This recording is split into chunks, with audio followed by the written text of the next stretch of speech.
Everyone has a favorite TV car, and everyone is absolutely convinced theirs belongs at number 1. Before we start this countdown, here's the challenge. Name your personal top 10 iconic TV vehicles right now and drop them in the comments. Disagreements are encouraged. Engines will be revved. Let's start the countdown of the top 10 most iconic classic TV automobiles. Beginning at number 10 and cruising all the way to the top. Number 10. The Beverly Hillbillies. The Clampet truck. At number 10 is a vehicle that looked like it was assembled during several different decades, possibly by different people who never spoke to each other. The Clampet truck wasn't just old, it was aggressively old. It rattled, wheezed, leaned slightly to the left, and carried more household items than a modern moving company. Chairs, barrels, livestock, hopes, dreams, all strapped into the back like this was perfectly normal. And that's exactly why it worked. This truck wasn't trying to be funny. It was funny.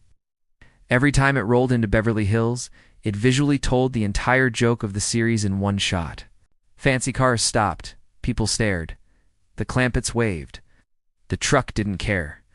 It chugged along proudly, daring anyone to suggest downsizing.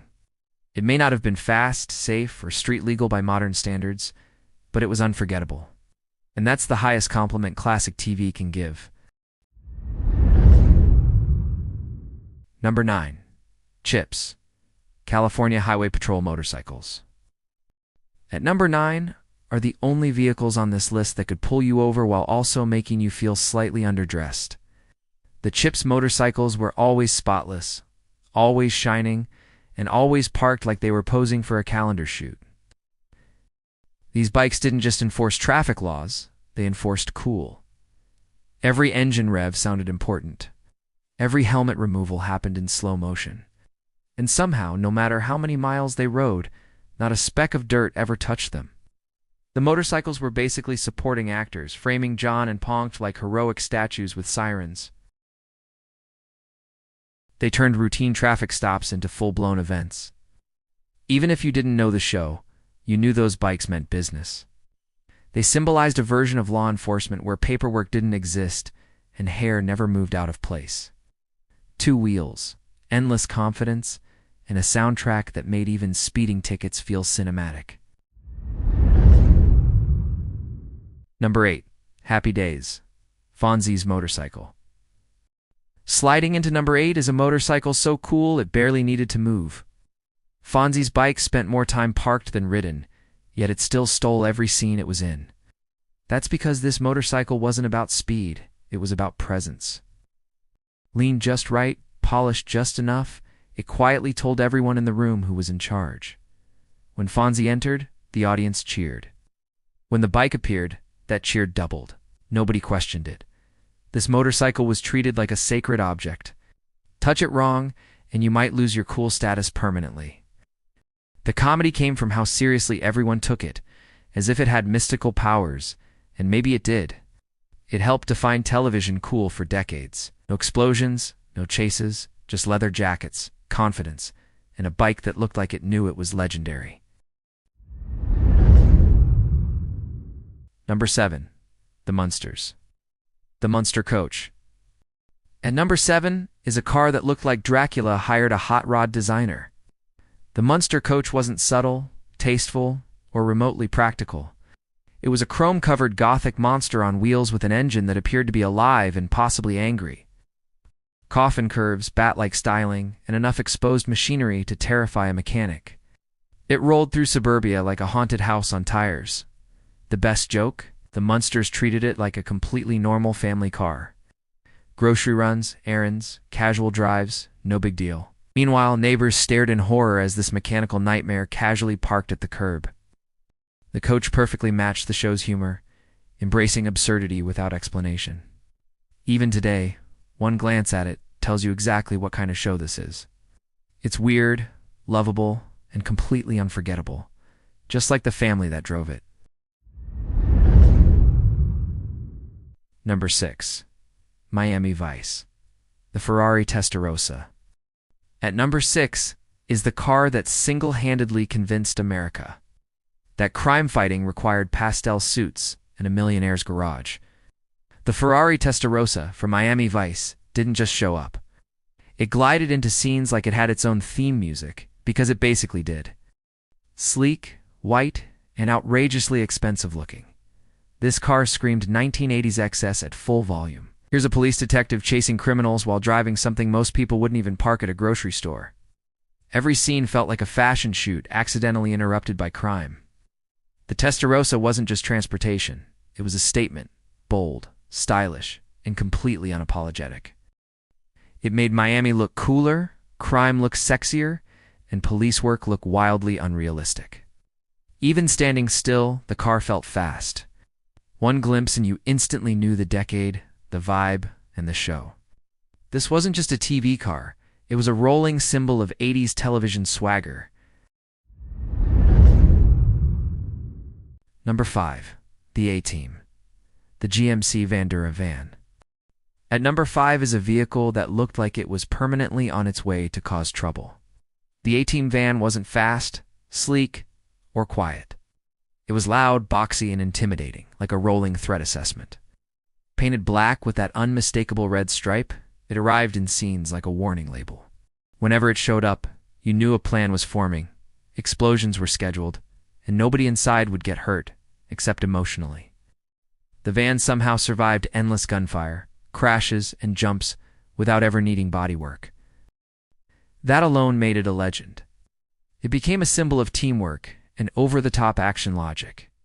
The A-Team didn't just ride in it, they believed in it. It was their base, their weapon, and their escape plan. In a decade full of flashy cars, this van proved intimidation beats speed every time. Number 4. Starsky and Hutch. The Ford Gran Torino. At number 4 is a car that entered scenes like it was angry at the road. The red Ford Gran Torino didn't drive politely. It slid, skidded, jumped curbs, and announced itself with screeching tires. This car was chaos in automotive form, perfectly matching Starsky and Hutch's rule-bending approach to law enforcement. The Gran Torino wasn't just transportation, it was a personality. Loud paint, bold stripes, zero subtlety. Every chase felt like the car was daring physics to try something. Even when parked, it looked ready to misbehave. The comedy came from how often it should have been totaled, but never was. It became so iconic that many people remember the car more vividly than the cases the detectives worked. Few TV vehicles captured their era so perfectly, loud, fast, and unapologetically stylish. Number 3. Knight Rider. KITT. At number 3 is the only car on this list that could insult you politely. KITT from Knight Rider wasn't just advanced, it was judgmental, sleek, black, and glowing with futuristic confidence. KITT could drive itself, fight crime, and gently remind its human partner that he was making poor decisions. The humor came from that contrast. While Michael acted first, KITT calmly explained why that was a terrible idea. For viewers, KITT wasn't just a car, it was the smart friend you wish you had on road trips. It represented the fantasy of technology that actually worked and cared about your safety, while also being slightly sarcastic about it. Kids wanted it, adults trusted it, and everyone remembered that glowing red scanner light. KITT wasn't just iconic, it felt alive. Number 2. Batman, the Batmobile. At number 2 is a car that made subtlety illegal. The 1966 Batmobile didn't creep into scenes. It announced itself with lights, sounds, and pure theatrical confidence. Fins, gadgets, buttons, switches. It looked like the inside of a spaceship designed by someone who drank too much coffee. Every entrance was dramatic. Every exit was legendary. The Batmobile wasn't just a car, it was a prop designed to steal scenes. It perfectly matched the show's campy tone, turning superhero transportation into spectacle.